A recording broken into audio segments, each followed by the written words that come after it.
Hello everyone, I'm Atul Dahale and welcome to my Incredible Chess channel. Today I'm going to show you a very interesting game played between Vidit Gujrathi and Alexie Shirov.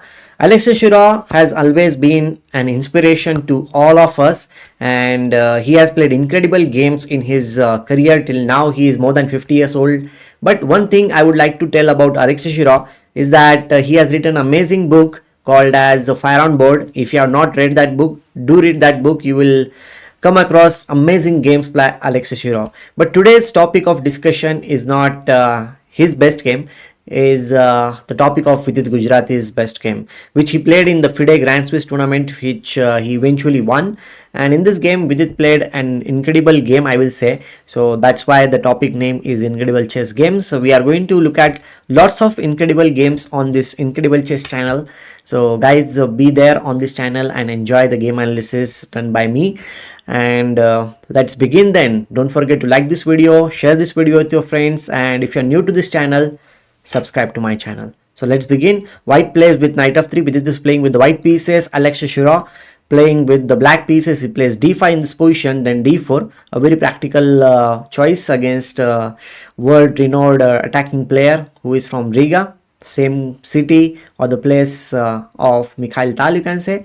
c4 and now c6. Well, Slav defense can be there on the board. He plays e3, and now bishop to f5 was played by Shirov here. Then he goes for knight to c3, inviting the move like d captures c4, which is definitely a possibility in the position. And after d captures c4, bishop captures c4 comes on the board. Then they play e6 and castle.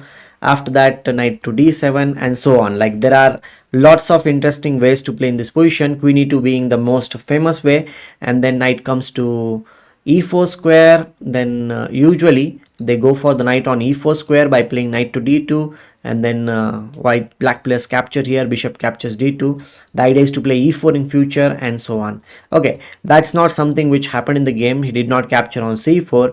In the game, he decided to play e6 in this position, and now you can see the structure is like this, and this light square bishop is out of the pawn structure. Sometimes when we are playing the game, what happens, the bishop is usually on c8 square and it gets cramped because the pawns are on the light square. So this time the bishop is outside.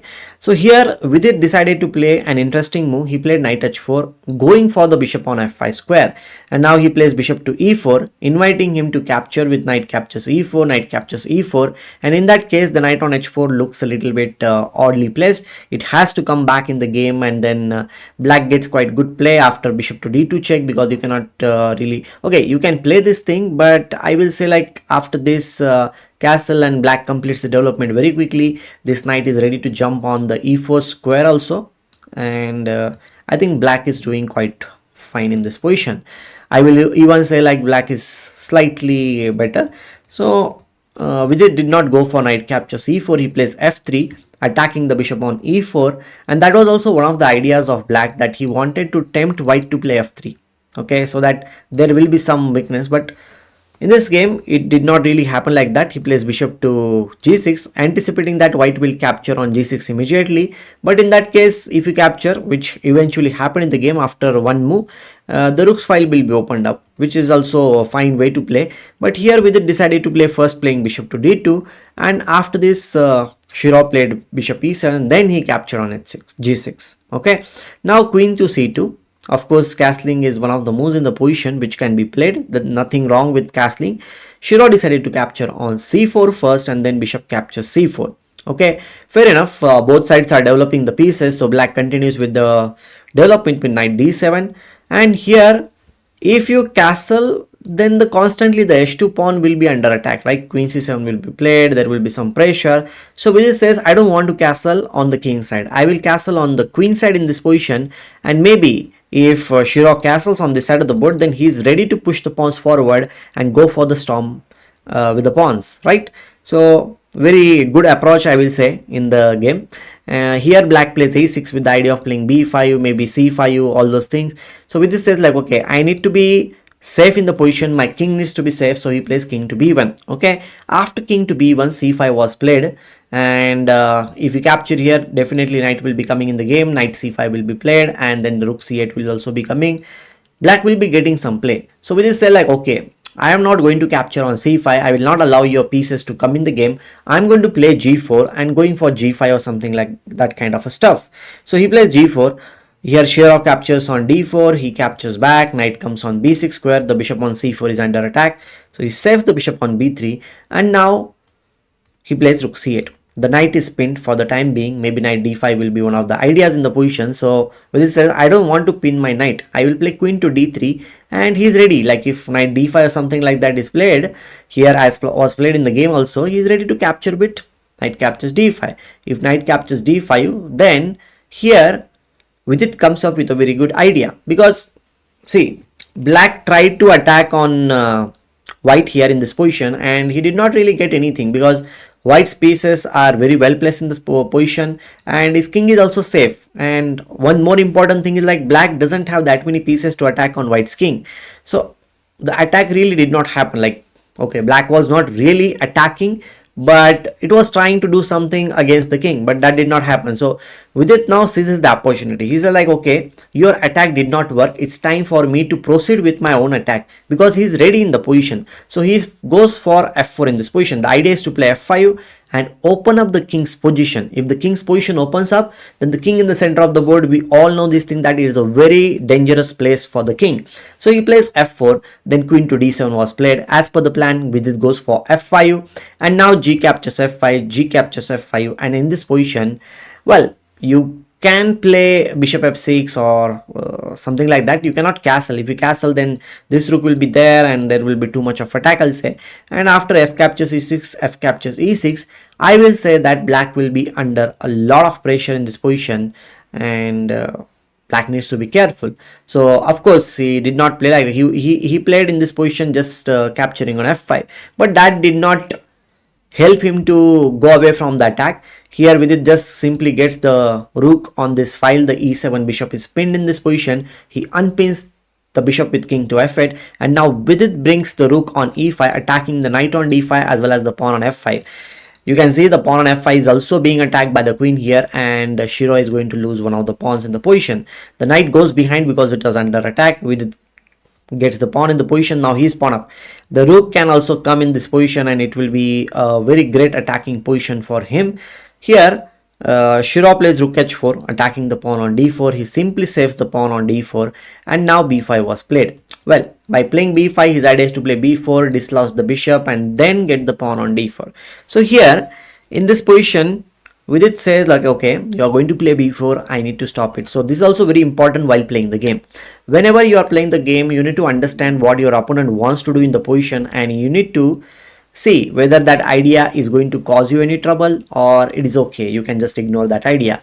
In this position, if black plays b4, then Vidit will be slightly in trouble, you can say. So Vidit says like, okay, I need to take care of that idea. I need to stop it. So that is what is called as the prophylactic thinking in chess. Understanding your opponent's idea and playing accordingly. So here he plays a3 move, stopping b4.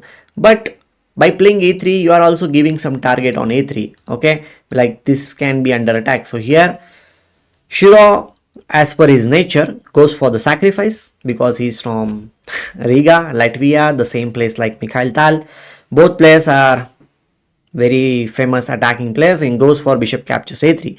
His idea is, if you capture b captures a3 in the position, then rook captures c3 is a very good move. Why? Because in this position, if you can see, the queen is doing two jobs in the position. The rook on f5 is under queen's guard and the bishop on c3 is also under queen's guard. So queen is guarding these two squares. So whenever there is overloading is there, deflection happens. So that's why here he can play rook captures c3, queen captures c3, and then queen captures f5. Check will come. Okay, white will be pawn down, but maybe he will be having some defendable position. But I will definitely say that black is on top, and practically speaking, black should be winning with correct play. So of course Vidit must have seen this idea while playing a3. His move in this position which he played was rook captures f6, because this rook was under attack. So he gets rid of the rook, and after this g captures f6, and then he captures on a3. But here again Shirov must have seen this also, and he must have seen this, like rook h3 will be coming, queen will be moving, and then he will be getting the bishop on c3. But Vidit sees one more extra move here in this position. He plays bishop to b4, saving the bishop in this position. Now the king needs to move. King comes on g7 square. But now also, if you play queen to d1, this kind of a move, the queen might be coming on f5, maybe giving a check. Some things will be happening. Okay, so Vidit doesn't want to play passive chess. He says like, okay, there is only one active piece on the board, that is the rook on h3, which is attacking everything. If I exchange that rook, then I will be safe in this position, and with two bishops against the rook, I think he's going to win the game, because the d pawn is also a passed pawn. So in order to neutralize the rook on h3, he plays rook g1 check, and the idea is to play rook to g3 in this position. If you capture the h2 pawn, which is also a possibility, the simple move is queen to f1. The idea is to play queen captures f6, and it's a checkmate. If you play f5 trying to stop that thing, then the attack has gone, the rook is controlling everything, and now you can start pushing your pawn forward. The pawn will be coming forward, and I think like black will be finding it very difficult to defend in this position. So, and one more thing is also the attack check and all those options are still there on the board. So of course he captured on g3, h captures g3, king came on g7 square, and now he plays bishop to c2. It is practically winning position for Vidit, because he has two bishops and a queen, and opponent is having just rook and the queen. Plus the king is also exposed in this position. The bishop is stopping the king going for any shelter in this position, and now queen h7 checkmate is threatened. So he stops the checkmate with rook to h8, but now it's time for pushing your own pawn. So d5 comes on the board, he plays queen a7, and now after queen to f3, the idea is to play queen to g4 check, and it is going to be a very difficult position for black's king, because if you play any random move, let's suppose you play this move check, king will come here, and now bishop to d2 will lead to a check and mate very soon. Even if you play this is a checkmate. So here after queen to f3, Shirov decided to throw in the towel. He resigned the game, and Vidit played an amazing game, I will say. He won the game. I hope that you enjoyed the game analysis and Vidit's attacking play against Shirov. We will be meeting very soon in the next video. Till that moment, take care. Love you all. Jai Hind.